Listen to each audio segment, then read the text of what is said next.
The Senate, sitting as a court of impeachment, stands adjourned sine die. On the afternoon of February 12th, William Jefferson Clinton, the first president to be impeached in 130 years, was acquitted of perjury and obstruction of justice. I want to say again to the American people how profoundly sorry I am. 2 weeks later, 70 million Americans watched Monica Lewinsky reveal her secrets to Barbara Walters on national television.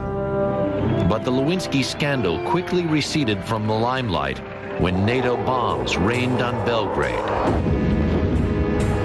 Retaliation for Slobodan Milosevic's campaign of terror against the ethnic Albanians of Kosovo.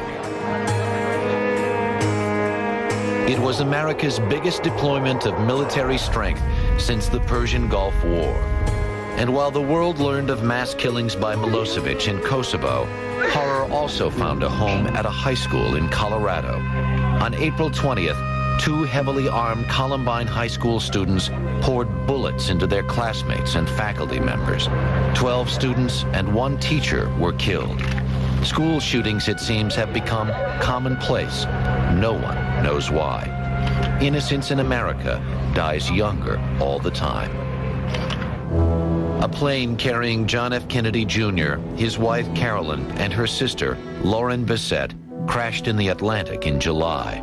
Another tragedy, another Kennedy, more than any family should have to bear.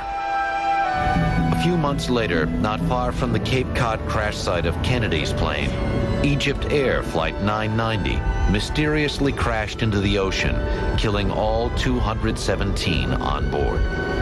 But it wasn't all tragedy in 1999. Amidst the gloom, there were celebrations of glory and accomplishment,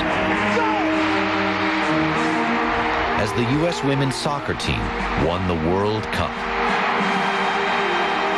2 of the century's best athletes retired this year. It's hard to imagine basketball without Michael Jordan, and hockey without the great one, Wayne Gretzky.